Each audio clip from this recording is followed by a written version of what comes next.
हाँ जी, good morning students. Today we are going to start chapter of auditing, chapter number 12th, professional conduct and ethics. Means क्या होता है ethics या क्या होता है professional code of conduct. आप लोगों ने सुना होगा कि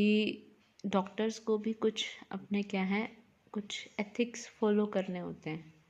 एक ओथ होती है, हिपोक्रेट की ओथ, कि कुछ भी हो जाए मैं अपने जो मरीज़ है उनको बचा कर रहूँगा. ठीक है, तो मतलब एक तरह से नैतिकता की जिम्मेदारी होती है जिनके प्रति हम प्रतिबद्ध हैं. एक डॉक्टर अपने पेशेंट के प्रति प्रतिबद्ध है, उसी तरह से हमारा जो एक जिसे हम कहें कि एक हमारा जो हमारा जो ऑडिटर है वो क्या है, वो जितने भी इंटरेस्टेड पार्टीज़ हैं, ठीक है, बिजनेस से रिलेटेड, तो चाहे वो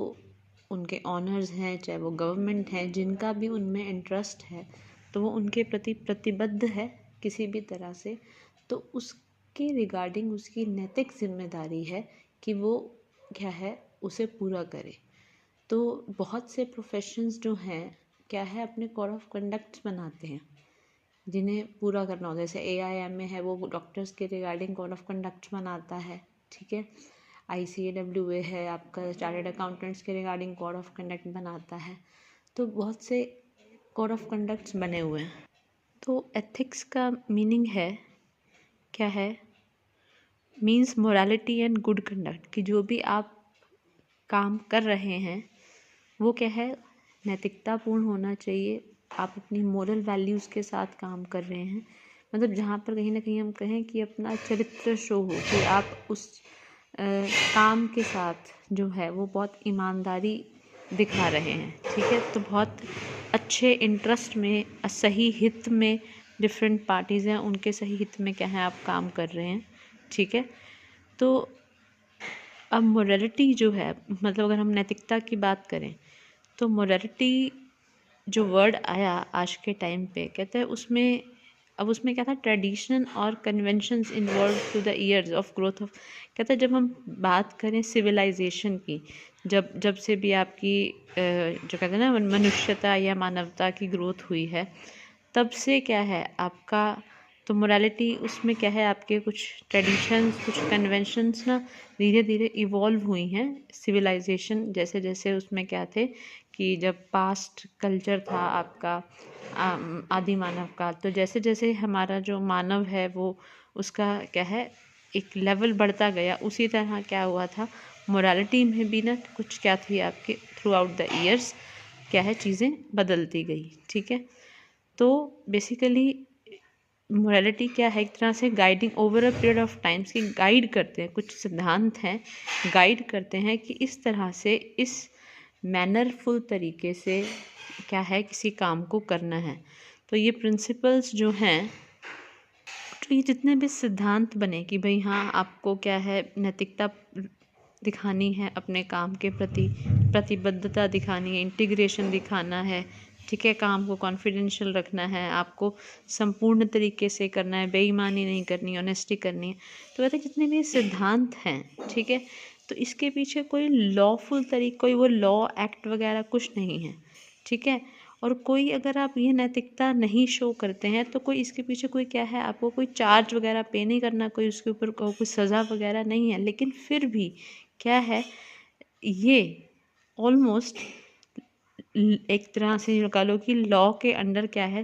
ऑलमोस्ट लॉ की तरह ही कंसीडर किया जाता है, माना जाता है कि चलो चाहे पीछे उसके कोई आपको गिल्टी नहीं ठहराया जाएगा, बट माना जाता है कि आपकी जिम्मेदारी बनती है क्या, कानूनी रूप की तरह जैसे जिम्मेदारी होती है वैसी क्या है आपकी नैतिक जिम्मेदारी बनती है. ठीक है, तो एक तरह से ऑलमोस्ट मॉरलिटी प्रिंसिपल्स को या जो एथिक्स को है, कोड ऑफ कंडक्ट्स को है, वो एक तरह से काफ़ी टाइम से एक कानूनन रूप से क्या है माना जा रहा है कि हाँ बिल्कुल इसे हम एक कानूनन रूप से एक कहते हैं ना जनरल एक्सेप्टेड प्रिंसिपल्स मानते हैं. ठीक है, तो अगर हम देखें ये है क्या, तो बेसिकली जो एथिक्स है वो क्या है, judicial combination of moral practices या प्रिंसिपल्स। कि जुडिशियल कॉम्बिनेशन मतलब लॉ ना होते हुए भी प्रत्यक्ष रूप से, लेकिन फिर भी उसका जुडिशियल कॉम्बिनेशन है किसका, मॉरल प्रैक्टिसेस का, जो भी नैतिक आपके सिद्धांत हैं उनका क्या है, एक तरह से कॉम्बिनेशन है और लॉफुल कॉम्बिनेशन है, उसको हम बोलेंगे एथिक्स। ठीक है। अच्छा, अब देखो, अब हम बात करते हैं कि हम प्रोफेशनल एथिक्स की बात करें तो इसका मतलब वो तो एथिक्स की बात थी, ठीक है, कि जब भी आप कोई काम कर रहे हैं वो क्या है, उसमें नीतिपूर्ण तरीके से काम हो। अब प्रोफेशनल एथिक्स के अंदर मतलब क्या, कि किसी प्रोफेशन के अंदर जो भी उसके प्रति जो भी सिद्धांत हैं, नैतिक सिद्धांत हैं, ठीक है, उन्हें क्या बोलेंगे हम, प्रोफेशनल एथिक्स बोलेंगे। कि किस तरह से उसे अपने कलीग्स के साथ, क्लाइंट्स के साथ या समाज में डील करना है, तो वो क्या कहलाएंगे, वो आपके प्रोफेशनल एथिक्स कहलाएंगे। ठीक है। तो एक कोड ऑफ कंडक्ट बनाए जाते हैं हर प्रोफेशन के अंदर, जैसे मैंने आपको बताया कि IAMA मेडिकल साइंसेज के लिए कुछ कोड ऑफ कंडक्ट बनाता है। ठीक है। उसी तरह से हम बोलते हैं ना कि management is an art and profession, उसमें बोलते थे कि भाई प्रोफेशन के तौर पर है, लेकिन क्या है, उनको आइडेंटिटी एज अ प्रोफेशन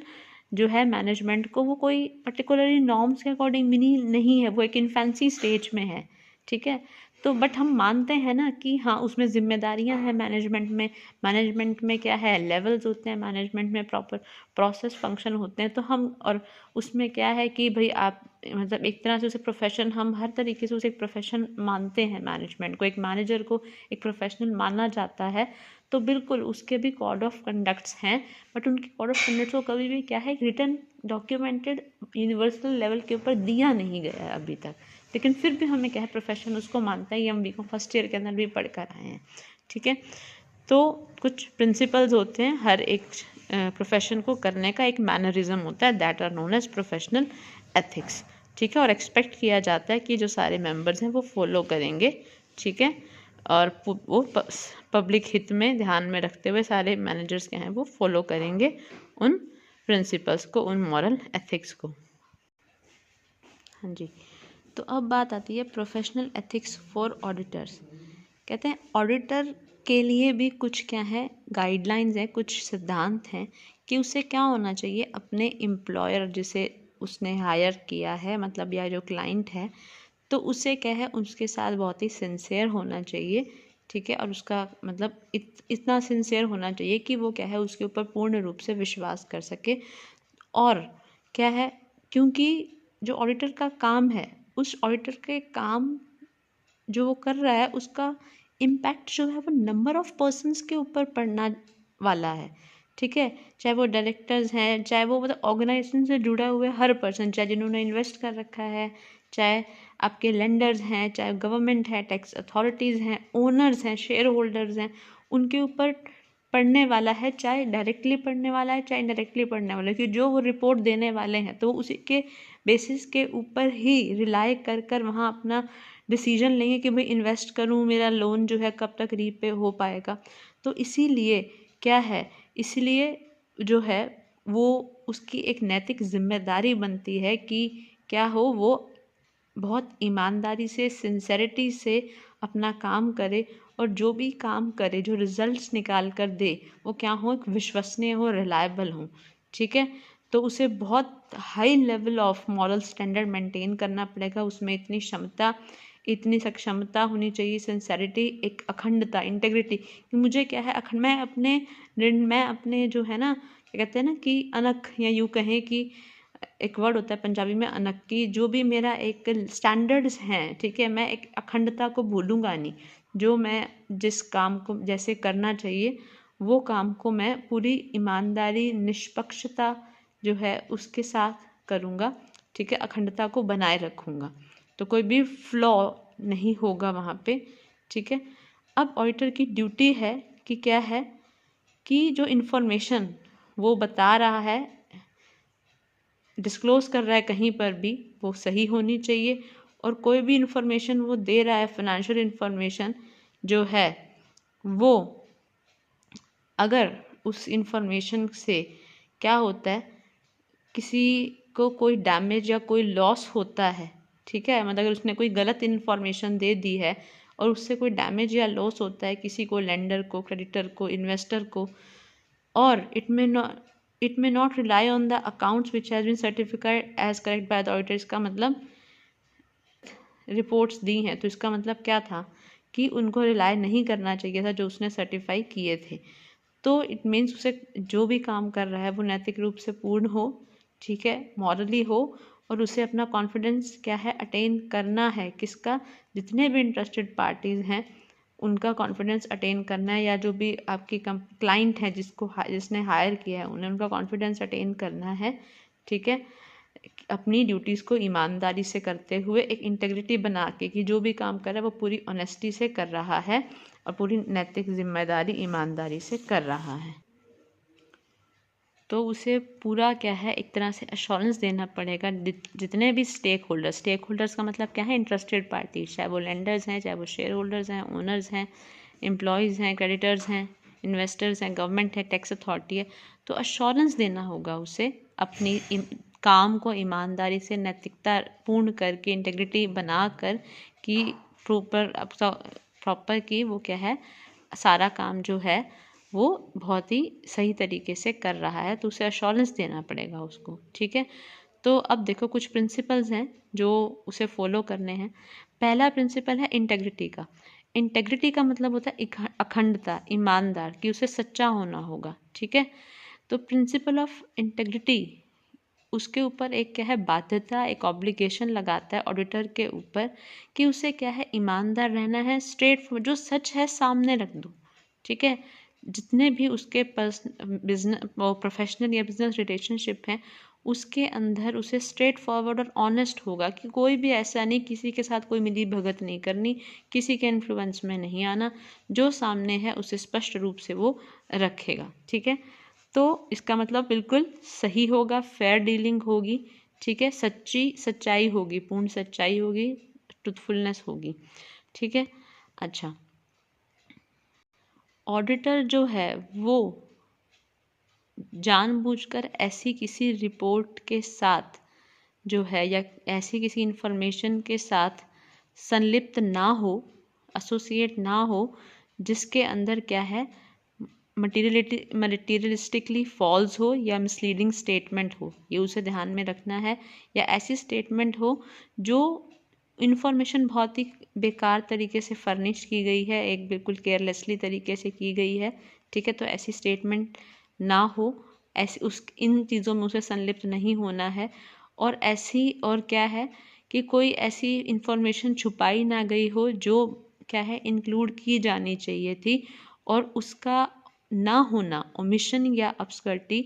अगर वो इंक्लूड नहीं की गई है तो उससे क्या है नेगेटिव इम्पैक्ट पड़ सकता है और मिसलीडिंग इम्पैक्ट पड़ सकता है। तो ऐसी 3 तरह की अगर ये इन्फॉर्मेशंस पाई जा रही हैं, ठीक है, तो ये श्योर होना पड़ेगा ऑडिटर को कि वो ऐसी किसी भी रिपोर्ट्स के अंदर, अगर उसे ये पता है कि ऐसा कुछ गलत हो रहा है तो वो उसके साथ कोई लेना देना नहीं होना चाहिए, ठीक है, संलिप्त उसमें नहीं होना चाहिए, ठीक है। तो उसे अवेयर होना चाहिए क्या कि उसका एसोसिएशन जिस भी तरह की इंफॉर्मेशन के साथ है वो इंफॉर्मेशन कैसी है, सही है उसका एसोसिएशन, ठीक है। फिर अगर नहीं है then he has to be disassociate with that information which is not good for any party, ठीक है। दूसरा क्या है उसे प्रिंसिपल क्या वो फॉलो करना चाहिए मॉरली, कोड ऑफ एथिक्स क्या कहता है, due care skill and competence, कहता है प्रोफेशनल कॉम्पिटेंस का जो ये प्रिंसिपल है वो क्या कहता है कि उसे प्रॉपरली, मतलब वो इतना काबिल होना चाहिए और बहुत ही केयर तरीके से उसे सारी ऑब्लिगेशंस जो हैं ऑडिटर की उसे पूरी करनी है, ठीक है। वो सारी प्रोफेशनल नॉलेज उसको होनी चाहिए, सारे स्किल्स कौशल उसके अंदर होने चाहिए जितने रिक्वायर्ड हैं, और इंश्योर करे कि क्लाइंट जो है उसको उसकी प्रोफेशनल सर्विस मिले, उसको सारे स्किल्स वैसे होने चाहिए जो डिज़ायर्ड हैं। अच्छा, और क्या है, to act diligently in accordance with the applicable technical and professional standards when providing professional services. कहता है जब वो ये सर्विसेज दे रहा है तो ये उसे श्योर करना पड़ेगा क्या, कि वो जितने भी प्रोफेशनल स्टैंडर्ड्स हैं सर्विस प्रोवाइड करने के, प्रोफेशनल सर्विस प्रोवाइड करने के प्रोफेशनल स्टैंडर्ड्स हैं, ठीक है, टेक्निकल एंड प्रोफेशनल स्टैंडर्ड्स, वो उनके अकॉर्डिंगली बिल्कुल डिलीजेंटली ईमानदारी से क्या करेगा, काम करेगा। हर एक प्रोफेशन को करने का एक स्टैंडर्ड लेवल होता है, आप उसके नीचे स्तर पर काम नहीं कर सकते। तो that acceptable level of providing services उसका क्या है, एक क्या है, स्टैंडर्डाइज्ड फॉर्म होना चाहिए उस काम को करने का। अच्छा, अब वो कहते हैं, तो कहते हैं कि प्रोफेशन मतलब उसमें जो कॉम्पिटेंसी है वो क्या है, दो भागों में बांटी गई, कि उसमें जो क्षमता है प्रोफेशनल कॉम्पिटेंसी, मतलब कि उसे प्रॉपर उसके पास ऐसी क्वालिफिकेशन होनी चाहिए professionally. Maintenance of professional competence मतलब वो उसे अपडेट करता रहे, ठीक है, कि कंटिन्यू, जिसे हम कहते हैं ना कि आज के टाइम पर, कोविड के टाइम पर क्या हुआ, लोगों ने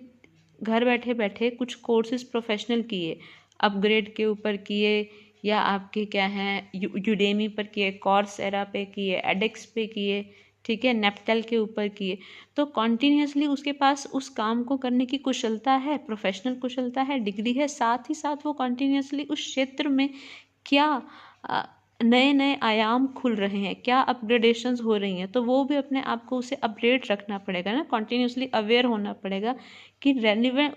उस फील्ड में टेक्निकली, प्रोफेशनली, बिजनेस डेवलपमेंट क्या क्या हो रही है वो उसे देखना पड़ेगा। मान लो एक वेब डेवलपर है, यानी उसको लैंग्वेजेस आती हैं, उसको जावा आती है पहले, अब जावा के बाद अब उसको पाइथन आती है, पहले PHP आई, अब पाइथन आने लग गई। पाइथन के साथ दो चार और भी अभी नई नई लैंग्वेजेस है जिनका यूज़ होता है एप्लीकेशंस बनाने में।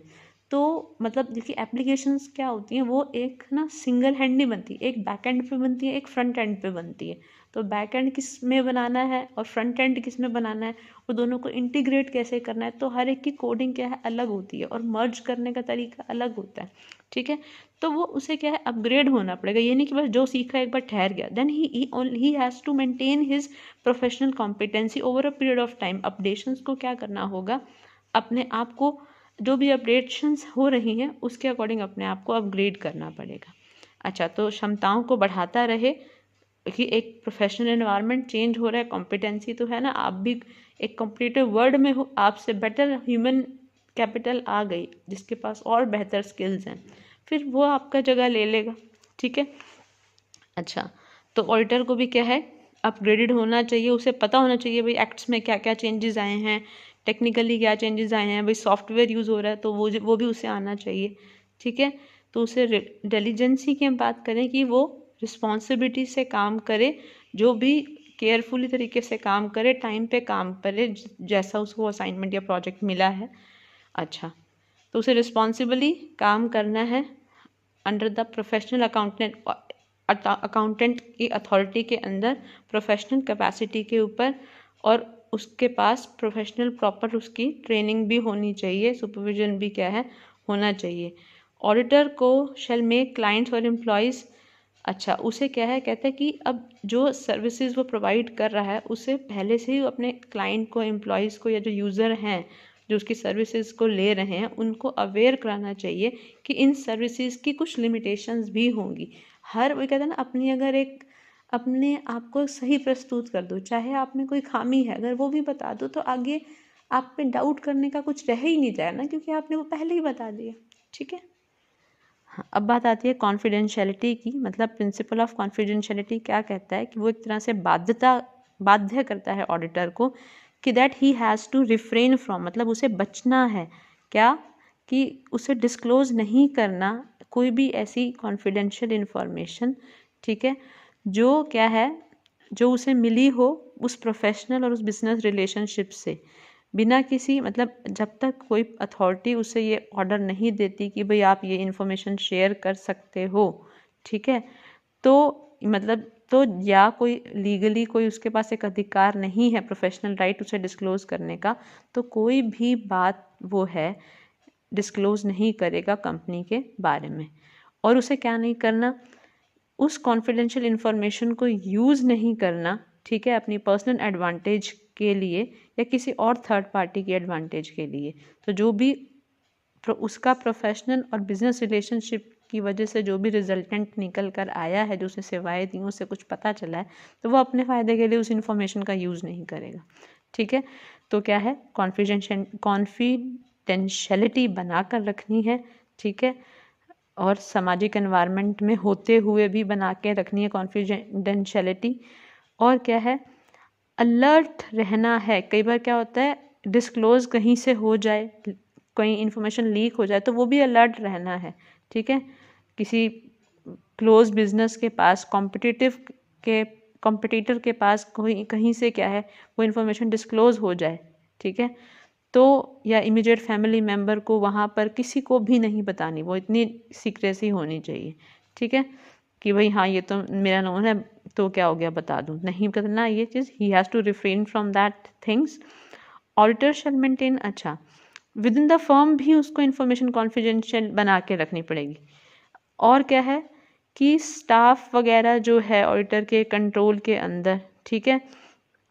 तो ये इंश्योर करना पड़ेगा जिससे वो सर्विस या कुछ असिस्टेंस ले रहा है। ठीक है, तो वो भी क्या है, आपको respect the auditors duty of confidentiality. तो उसे ये भी स्टेप कंसीडर करने हैं कि स्टाफ भी जो है वो स्टाफ भी क्या है, उनकी इस कॉन्फिडेंशियलिटी की क्या है रिस्पेक्ट करें, ये भी उससे इंश्योर करना पड़ेगा। यानी कोई पूछता रहे कि हाँ सर बता दो भाई, ठीक है, ये इन्फॉर्मेशन आपको पता तो बता दो क्या चीज़ है, ये टेंडर कोट क्या कोटेशंस के बारे में बता दो, तो क्या किसी को भी वो नहीं पता चले। अच्छा, तो जो भी उस सारा वही क्या है, एक तरह जो रिलेशनशिप है कॉन्फिडेंशियलिटी का क्लाइंट और ऑडिटर के बीच में जो एक नाता बना है कॉन्फिडेंशियल रखने का हर बात को, तो वो मेंटेन करके रखना है वो नाता। ठीक है, अच्छा, अगर वो क्या कहता है कि जब उसे ऑडिटर को एक नया क्लाइंट मिलता है तो ऑडिटर को क्या है, वो यूज़ कर सकता है पुराना एक्सपीरियंस, लेकिन वो क्या है, हाउएवर वो कोई कॉन्फिडेंशियल इन्फॉर्मेशन, भाई एक काम के साथ दूसरा काम मिल रहा है, लेकिन क्या है पुराने एक्सपीरियंस का दिखा सकता है, लेकिन ये नहीं कि हाँ चलो वो अच्छा यहाँ मेरे काम कर रहे हो ना, तुम उसकी जगह काम कर रहे हो तो बताओ वहाँ का कोई सीक्रेसी बताओ जिसका मुझे फ़ायदा हो। तो वो क्या है, क्या कहते हैं ना कि कहते हैं ना उसमें क्या बोलते हैं, एक कहावत है कोई कि लाइक अमानत में खयानत काइंड ऑफ। तो क्या है उसे मतलब एक तरह से बेईमानी हो गई ना, प्रायर एक्सपीरियंस होल्ड जिसके साथ था क्लाइंट के साथ, तो वो भी कॉन्फिडेंशियल इन्फॉर्मेशन किसी और नए कंपनी के साथ जुड़ता है तो उसे क्या है शेयर नहीं करनी किसी और क्लाइंट के साथ। तो कुछ ऐसे सर्कमस्टांसेस हैं जहाँ पर ऑडिटर जो है उसे क्या है required to disclose confidential information जब डिस्क्लोजर अप्रोप्रिएट हो। ठीक है, अगर यहाँ पर डिस्क्लोज करना ज़रूरी है एज पर लॉ, ऑथराइज्ड है क्लाइंट द्वारा, तो वहाँ डिस्क्लोज वो कर सकता है। लॉ द्वारा रिक्वायर्ड है डिस्क्लोजर, ठीक है, अब वो क्या है डिस्क्लोज कर सकता है। लाइक हम बात करें कि भाई कि डिस्क्लोज कर सकता है कि भाई डॉक्यूमेंट्स हैं, ठीक है, डॉक्यूमेंट्स, प्रोडक्शन ऑफ डॉक्यूमेंट्स और other provision of evidence in the course of legal proceedings, मतलब कि डॉक्यूमेंट्स प्रस्तुत करने हैं उनका डिस्क्लोजर। ठीक है, उस केस में क्या करेगा, वो बोल देगा हाँ ये डिस्क्लोज कर सकता है उन डॉक्यूमेंट्स का। या अगर मान लो कोई एविडेंसेस हैं और लीगल प्रोसीडिंग्स के अंदर वो एविडेंसेस कुछ मिलते हैं और वो सामने दिखाने ज़रूरी हैं लॉ के अकॉर्डिंग, तो उन डॉक्यूमेंट्स को क्या कर सकता है, वो शो कर सकता है या पब्लिक अथॉरिटीज़ को डिस्क्लोज कर सकता है, अप्रोप्रिएट पब्लिक अथॉरिटीज़ को, कि भाई लॉ को कहीं तोड़ा गया है। ठीक है, जो भी उसके सामने उस कहते हैं जो प्रकाश में आया उसके सामने कि हाँ यहाँ पर इन्फ्रिंजमेंट हुई है, तो उन पेपर्स को वो डिस्क्लोज कर सकता है। वो लॉफुल तरीका है ना, लॉ में बोला गया है आपको ये क्या है, अगर कहीं गलती है तो वो आपको डिस्क्लोज करनी है। ठीक है, चाहे कॉन्फिडेंशियल है बट आप डिस्क्लोज करो कि इससे हानि हो रही है। There is a professional duty और right to disclose when not prohibited by law, कहते हैं, और ये भी उसकी प्रोफेशनल ड्यूटी है कि वो क्या है डिस्क्लोज करने का उसके पास अधिकार है जब लॉ द्वारा प्रोहिबिटेड यानी कि मनाही नहीं है। क्या चीज़, to comply with the quality review of a member body, मतलब कि उसे क्या करना पड़ेगा, जो भी प्रोफेशनल बॉडी या मेंबर बॉडी है उसके क्वालिटी रिव्यू के साथ क्या है कंप्लाई विद करना पड़ेगा, ठीक है। और to respond to an inquiry और investigation by a member body और रेगुलेटरी अथॉरिटी, मतलब कि उसके पास अधिकार है जिस रिस्पॉन्ड करने का कि कोई भी इंक्वायरी हुई है या इन्वेस्टिगेशन हुई है किसी मतलब ऑर्गेनाइजेशन या मेंबर बॉडी के द्वारा कोई इंक्वायरी हुई है तो भी उसको क्या है बताने का अधिकार है, ठीक है। और रिव्यू हुआ है, जैसे हमने फर्स्ट पॉइंट पे बात करी, कोई भी और ऑर्गेनाइजेशन या मेंबर बॉडी जो है वो क्वालिटी रिव्यू करना चाहती है तो भी उसे डिस्क्लोज करना पड़ेगा।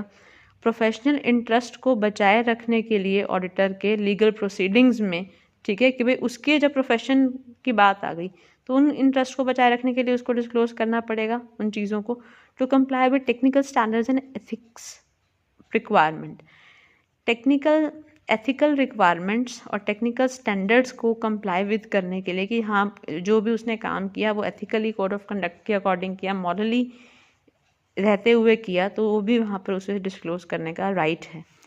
ऑब्जेक्टिविटी, ऑडिटर क्या है, फेयर होना चाहिए, ईमानदार होना चाहिए, मतलब उसको फेयर, इसका मतलब सच्चाई दिखानी है, एक्चुअल पोजीशन दिखानी है। And should not allow prejudice और बायस, उससे कोई भी पक्षपातपूर्ण तरीके से काम नहीं करना है। कोई कन्फ्लिक्ट, मतलब कि ऐसा ना हो कि कन्फ्लिक्ट ऑफ इंटरेस्ट वाली सिचुएशन हो जाए, तो क्या है बहुत ईमानदारी से उसे काम करना है। और influence of others to override objectivity, वही है कि क्या करना है उसे, ऑडिटर को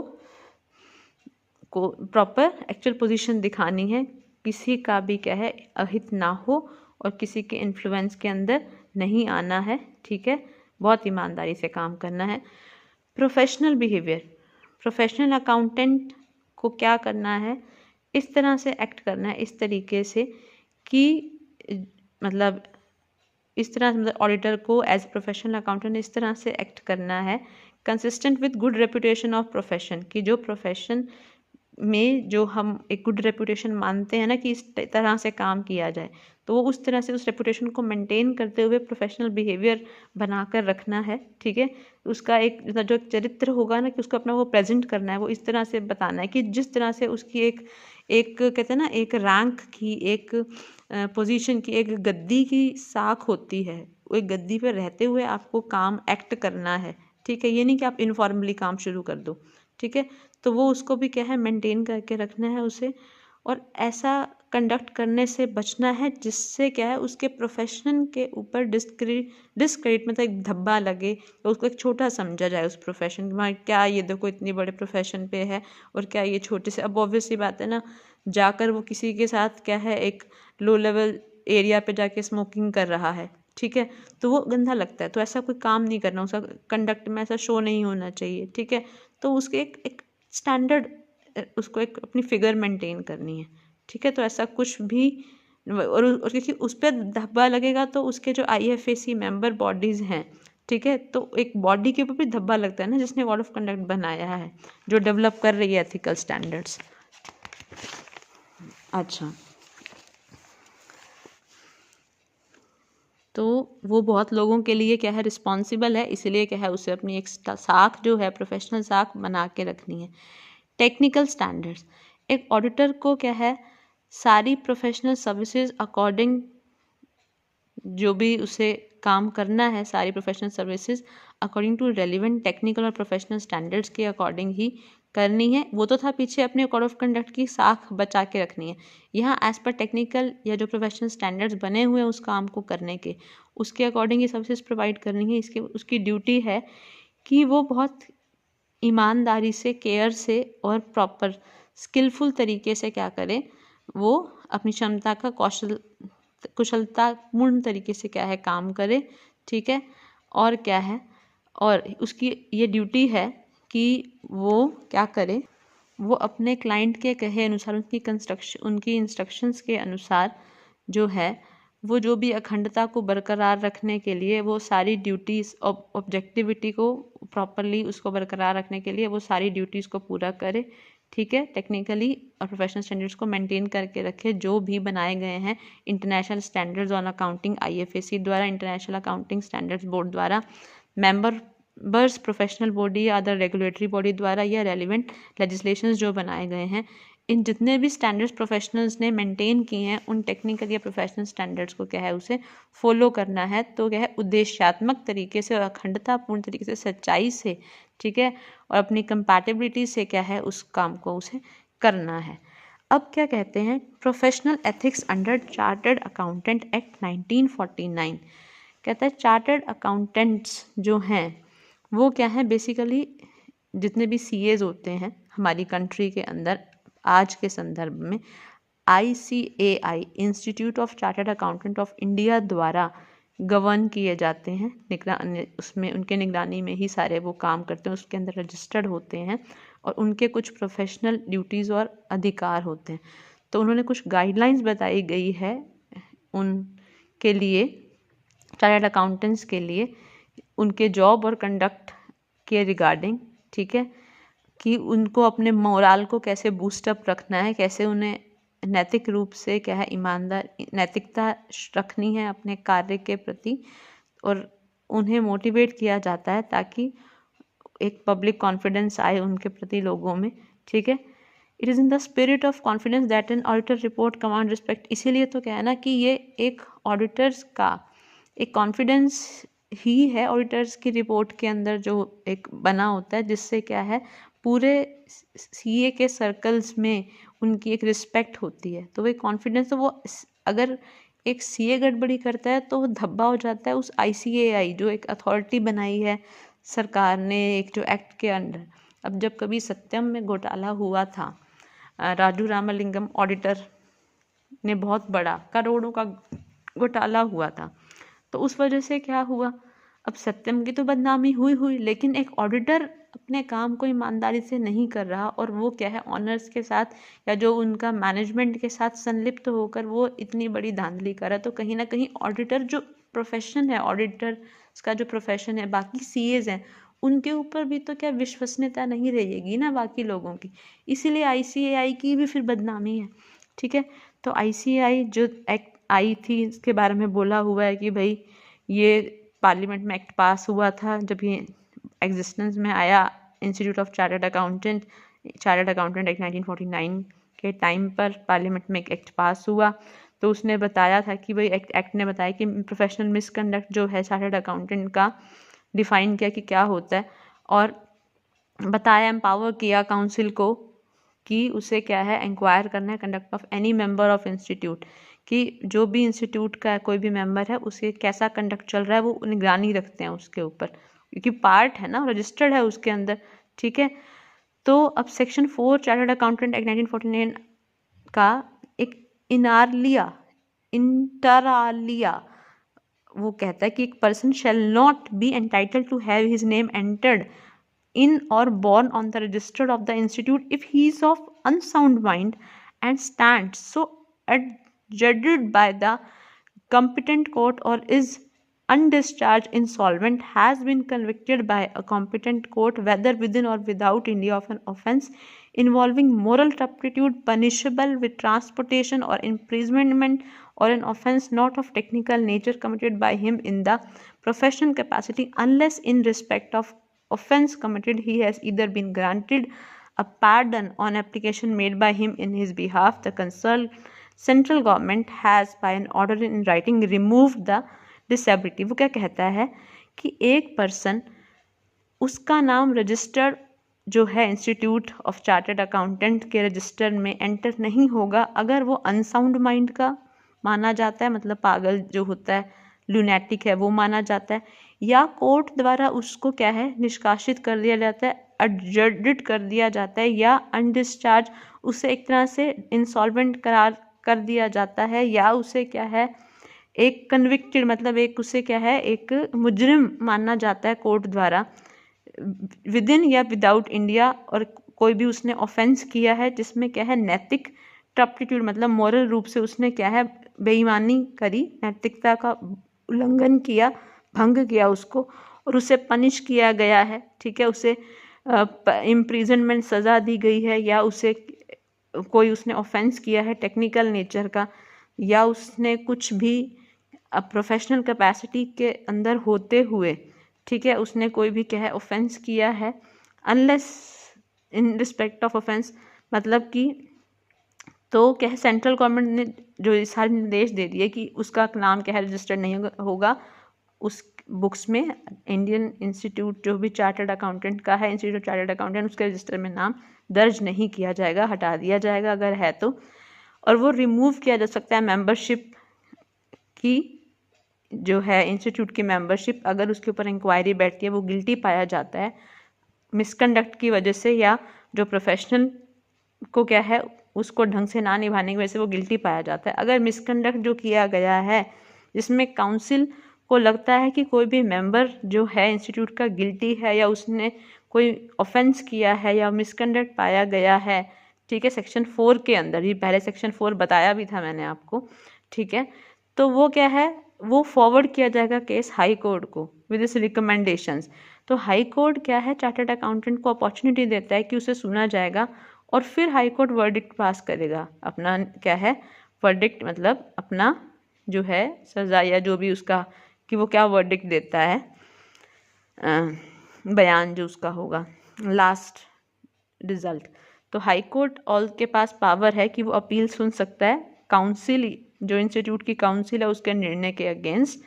वो क्या है, मतलब अब हाई कोर्ट में सुनवाई हो सकती है अगर कोई ऑडिटर संलिप्त पाया जाता है किसी भी टर्प्टिट्यूड के अंदर, मॉरल टर्प्टिट्यूड के अंदर, या प्रोफेशनल मिसकंडक्ट के अंदर, या कोई गिल्टी पाया जाता है, तो उसको अधिकार देती है हाई कोर्ट काउंसिल के जजमेंट, अगर उसको लगता है कि उसको गलत जजमेंट दिया गया उसके रिगार्डिंग। तो देखो सॉरी, अब बात आती है प्रोफेशनल मिसकंडक्ट।